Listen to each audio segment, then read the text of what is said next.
अस्सलामुअलैकुम वरहमतुल्लाह। सबसे पहली और बड़ी अपडेट ये है कि रिसेंटली सैयद फहाद अली काज़मी साहब ने इंजीनियर मोहम्मद अली मिर्ज़ा साहब को जवाब देने की कोशिश की।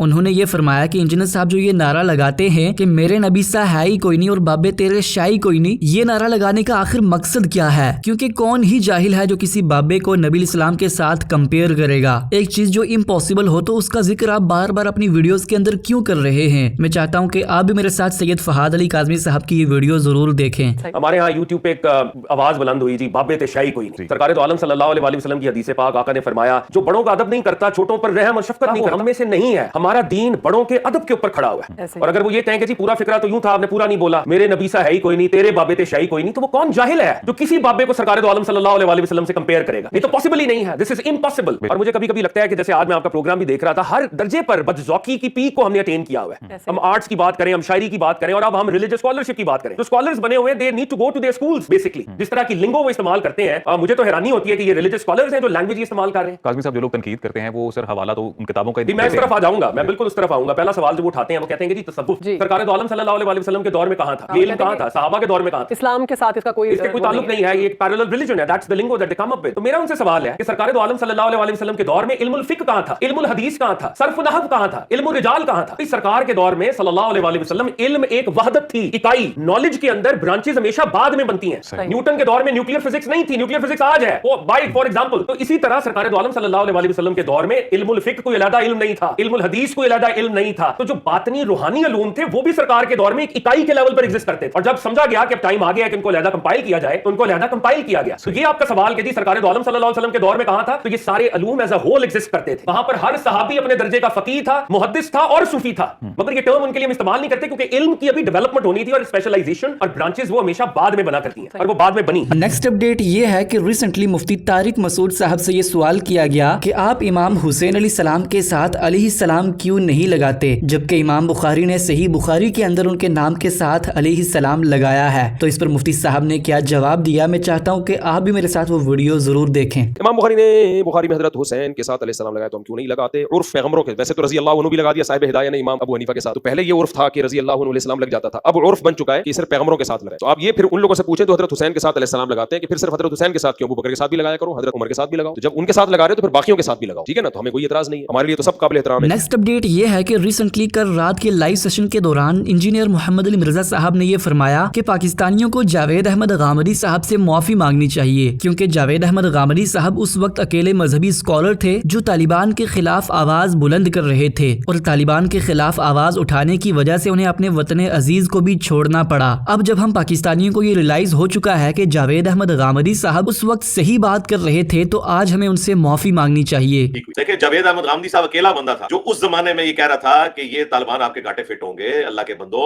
आप अवाम उन्नास के हाथ में असला ना दो, असला सिर्फ फौज के पास होना चाहिए। जब आप अवाम को ट्रेनिंग दोगे, फिर वो जब बिफरेंगे तो फिर फौजियों को भी कत्ल करेंगे, अवाम को भी कत्ल करेंगे। उस वक्त मजहबी स्कॉलर्स में से सिर्फ गामदी साहब ये आवाज बुलंद कर रहे थे या दूसरे डॉक्टर तलब कादरी साहब। तीसरा बंदा कोई मेरे इल्म में नहीं है। और आज जो है वो सारे कह रहे हैं नहीं जी नहीं है, वो टीटीपी हमारे गले फिट हो। लेकिन इन लोगों ने गामदी साहब से माफी नहीं मांगी, उस बेचारे को मुल्क छोड़ के जाना पड़ा सिर्फ इन्हीं चीजों की वजह। और वो बंदा गरीबुल वतनी की जिंदगी गुजार। आज हमें जो है ना वो 20-22 साल 24 साल बाद उसकी बात समझ आई है। लेकिन अल्लाह के फजल से, बल्कि अल्लाह के गजब से हम इतने ढीठ हैं कि ना तो हम उस जमाने के साफियों से माफी मांग सकते हैं, ना उस जमाने के लिबरल से माफी मांग सकते हैं, ना उस जमाने के सेकुलर से माफी मांग सकते हैं। उनसे हमारा जो कीदे का इख्तिलाफ वो अपनी जगह है, लेकिन जो बात सही है वो सही है। इसी के साथ इंजीनियर साहब ने साहिल अदीम साहब के हवाले से भी फरमाया कि कैसे एक शख्स ने जब साहिल अदीम साहब से ये सवाल किया कि आप फिलिस्तीन के लिए प्रैक्टिकल काम क्या कर रहे हैं, तो उस शख्स के सवाल पे साहिल अदीम साहब कैसे लाजवाब हो गए थे। नहीं प्रैक्टिकली सर प्रैक्टिकली बता देना, प्रैक्टिकली क्या कर रहे हैं, प्रैक्टिकली आप क्या कर रहे हैं साहिल भाई?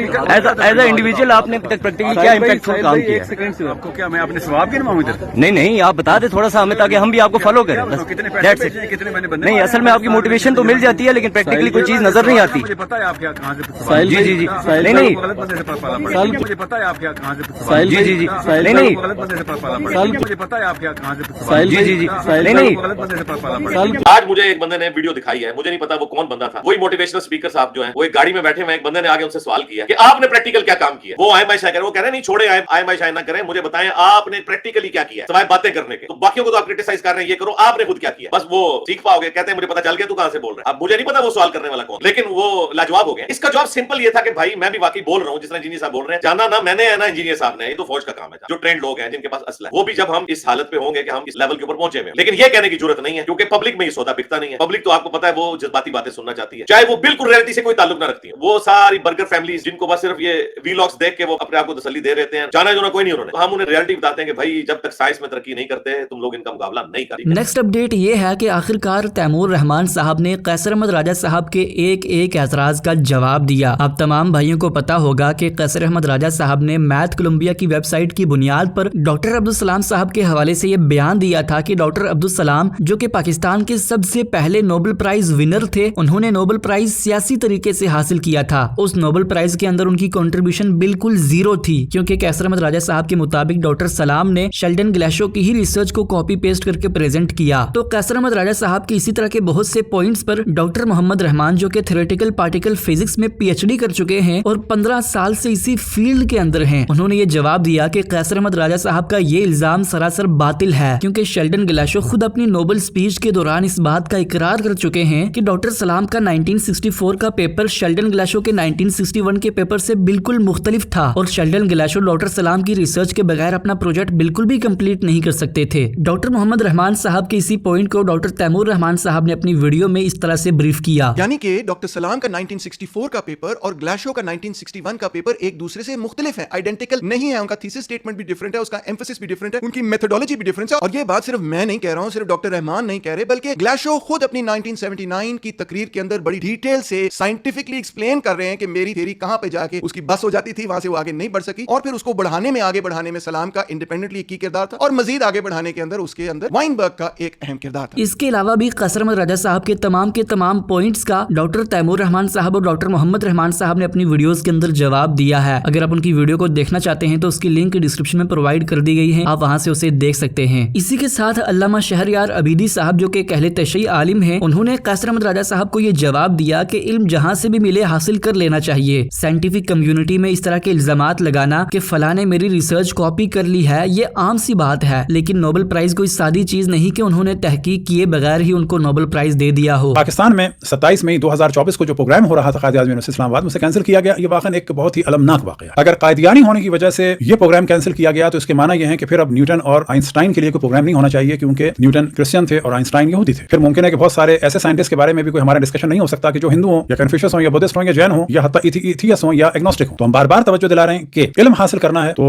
किसी भी फील्ड के माहिर के दीन के बारे में ना सोचें, उससे इल्म। लिहाजा वो हमारे दोस्त मोहतरम के जिन्होंने ये इशू उठाया है कि डॉक्टर अब्दुल सलाम साहब जो हैं वो अहल नहीं थे, उन्होंने चीटिंग की, तो किसी भी कौम से इतनी ज्यादा दुश्मनी नहीं होनी चाहिए और खुसूसन मुसलमान मुबल्लिगों को बहुत ज्यादा अदल इंसाफ से काम लेना चाहिए। नेक्स्ट अपडेट ये है कि रिसेंटली इंजीनियर साहब के एक स्टूडेंट ने आस्क इमाम के नाम से एक वेबसाइट का प्लेटफॉर्म क्रिएट किया, जहाँ पे कोई भी शख्स कोई भी टॉपिक उस वेबसाइट पर सर्च करके इंजीनियर साहब की वीडियो को ढूंढ सकता है। मेन पेज के ऊपर लिखेंगे कुर्बानी का वर्ड या जो भी कीवर्ड आप सर्च करना चाहें, तो वो लिखने के बाद यहाँ पे आप देख सकते हैं कि वो सारे सवालात, वो सारे सेशंस में से सवालात सामने आ गए जहाँ पे अली भाई से कुर्बानी के वर्ड के साथ सवाल हुआ है। फॉर एग्जांपल अब हमें यहाँ इस सवाल को खोलना चाहते हैं जहाँ पे कुर्बानी के जानवर में अकीका, ये सवाल पहले तो ये जो है लेक्चर का लिंक है, यहाँ पे क्लिक करने से लेक्चर खुलाएगा, लेकिन यहाँ पे अगर आप टाइम स्टैम्प के ऊपर क्लिक करेंगे ना, यहाँ पे तो टाइम स्टैम्प के ऊपर क्लिक करने से बिल्कुल उसी जगह से वीडियो आपके सामने खुल के सामने आ जाएगी जहाँ पे ये सवाल किया गया है। अब हम इसको क्लिक करके देखते हैं तो ये यूट्यूब खुलाया और यूट्यूब में उसी जगह पे अली भाई से वो सवाल। इसी के साथ मैं आपको ये भी बताना चाहूँगा कि रिसेंटली हसन इलियास साहब, जो कि जावेद अहमद गामदी साहब के स्टूडेंट हैं, उन्होंने भी ये अनाउंस किया कि अगर कोई शख्स उनसे सवाल करना चाहता है तो वो अब से इस व्हाट्सएप नंबर पे अपना सवाल पूछ सकता है। आखिर में आप तमाम भाइयों का बेहद शुक्रिया कि आपने हमारे इंस्टाग्राम अकाउंट पर 1000 फॉलोअर्स कंप्लीट करवाए। अगर आप भी हमें कोई न्यूज सबमिट करना चाहते हैं तो इंस्टाग्राम अकाउंट पर आप सबमिट कर सकते हैं। ये थी आज की सारी अपडेट्स, मिलते हैं इसी तरह की नई अपडेट्स के साथ, तब तक के लिए अल्लाह हाफिज, अस्सलामु अलैकुम व रहमतुल्लाह।